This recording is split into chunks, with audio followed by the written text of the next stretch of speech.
शुभम द्विवेदी की आतंकियों के द्वारा हत्या कर दिए जाने के बाद इस वक्त हमारी मौजूदगी महाराजपुर में उनके उस घर के आंगन में है जिस आंगन में शुभम खेलते खेलते बड़े हुए थे। बहुत सारे लोग, वो महिलाएं, वो पड़ोसी, वो रिश्तेदार इस वक्त घर के बाहर खड़े हैं और आप देख सकते हैं वो तमाम महिलाएं जिनकी आंखों में आंसू है और गमजदा हैं, क्योंकि शुभम को इन्हीं आंखों ने इसी आंगन में पलते बड़े होते, शादी की खुशियां मनाते हुए देखा था। लेकिन किसी को यकीन नहीं था कि शादी के महज 70 दिन के भीतर शुभम की लाश यहां पर आएगी। लोग उनकी मौत की संतावना व्यक्त करने आएंगे। उनकी चाची हैं, कल से रुहासी हैं, ना कुछ खाया जा रहा है ना कुछ पिया जा रहा है। और आप देखिए कि जितनी भी महिलाएं हैं वो इनको देखकर रो रही हैं, क्योंकि ये पल इनके जीवन में आएगा किसी ने नहीं सोचा था। शुभम सिर्फ 70 दिन पहले इसी आंगन से उनकी बारात उठी थी।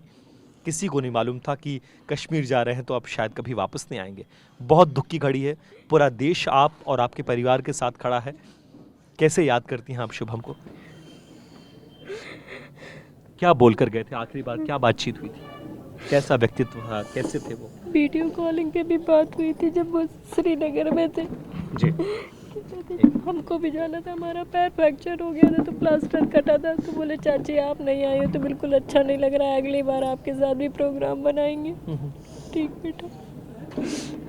बाकी फैमिली के 11 लोग थे, सबसे बातचीत हुई। बोले कल पहलगाम और आज आप वापसी थी तो हमको इतना वो भी नहीं था। हस्बैंड से बाकायदा भैया की बात हो रही थी, क्योंकि वह पोस्ट वाले मोबाइल चलते, प्रीपेड वाले तो 3 ही लोगों के पास थे। शुभम के पास थे, भैया के पास था और दामाद के पास था। तो हस्बैंड और बच्चों की बात होती थी, मेरे बड़े बेटे की।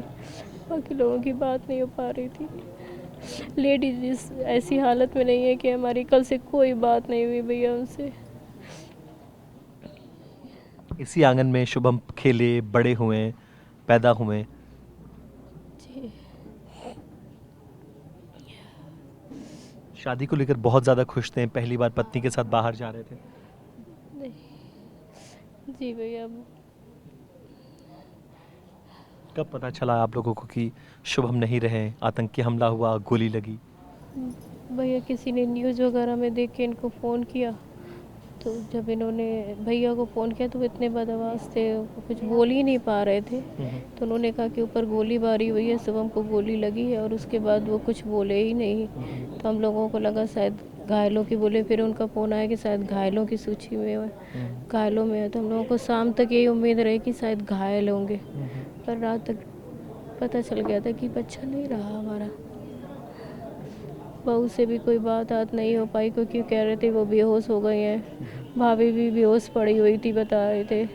बिटिया जो एक बहन थी शुभम की, एक बेटा एक बेटी थी भैया के, तो वही थोड़ी बहुत रो रो के बस मेरे बड़े वाले बेटे से ही वो बात कर पा रही थी। बेटा गया हुआ है दिल्ली उन लोगों को लेने के लिए, तो उसी से जो कुछ बात हो रही है। हम तो ये सदमा सुनने के बाद किसी से बोल ही नहीं पाए, ना कुछ बात किया है, ना वो यकीन ही नहीं हो रहा। शहर रो रहा है, आपका बच्चा चला गया। यकीन ही नहीं हो रहा भैया। 2 महीने पहले हम लोग यहाँ पे इकट्ठे हुए थे, सारे मांगलिक फंक्शन हम लोगों के यहीं से हुए थे, पैतृक घर से। 25 साल हम लोग जॉइंट फैमिली में रहे हैं। अभी 3 साल से हम लोग श्याम नगर में फ्लैटों में गए हैं, और यहीं पे सब बच्चे हमारे सब इकट्ठे बड़े हुए हैं। सब धर्म देखकर मारा गया है, कलावा देखकर मारा गया।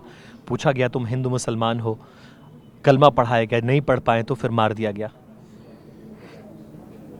भैया क्या कहें, आतंकवादियों का कोई धर्म नहीं होता है। वो तो अब क्या है कि हिंदू समझ के मारा, मुसलमान समझ के मारा, क्या सरकार को संदेश देने के लिए मारा, भयभीत करने के लिए मारा, ये तो वही बता सकते हैं। अब क्या हम लोग क्या किस कहें। तरह की कार्रवाई चाहते हैं आप लोग?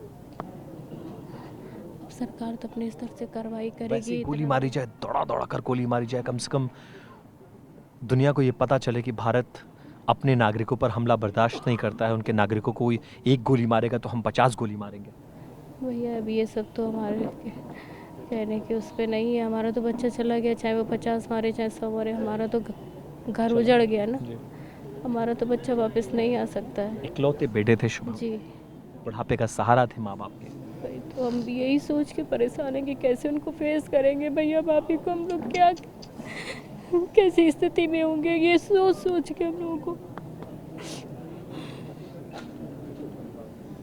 किसी ने नहीं सोचा था कि आखिरी बार छुट्टी मनाने जा रहे हैं। छुट्टी को लेकर बहुत खुश थे शुभम।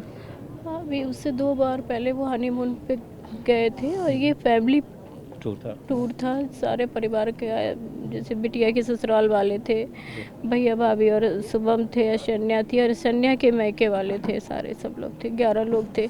तो उससे पहले वो कुल्लू मनाली और बाली वगैरह घूम के आए थे अभी, और ये फैमिली टूर बना तो वो दोनों भी चले गए सब लोग कि हम लोग एक और परिवार के साथ भी टूर करके आते हैं।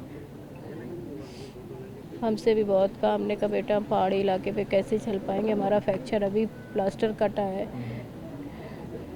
इस चक्कर में हम नहीं गए, नहीं तो हमको भी जाना था।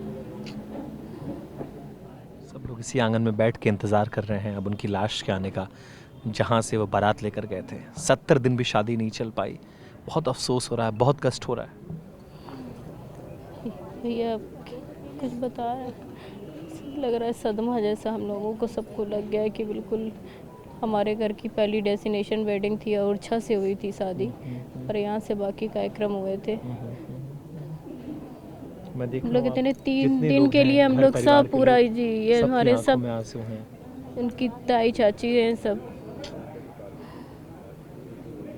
ना, हम लोग खुश थे। पहली शादी थी हमारे परिवार की डेस्टिनेशन ओरछा जाने की, इतनी खुशी, हम लोग इतनी खुशी उससे सब शादी ब्याह निपटा के आए थे। शुभम की लाश का इंतजार किया जा रहा है उस आंगन में जिस आंगन में शुभम खेले बड़े हुए। बहुत कड़ी कार्रवाई आप लोग चाहती हैं आतंकियों के खिलाफ, ऐसे ही मारा जाए? भैया अब कुछ भी किया जाए, घर का तो दीपक बुझ गया ना। भरोसा है सरकार पर कि बदला लिया अब जाए? सरकार तो अपनी कार्रवाई करेगी, ये करती ही है।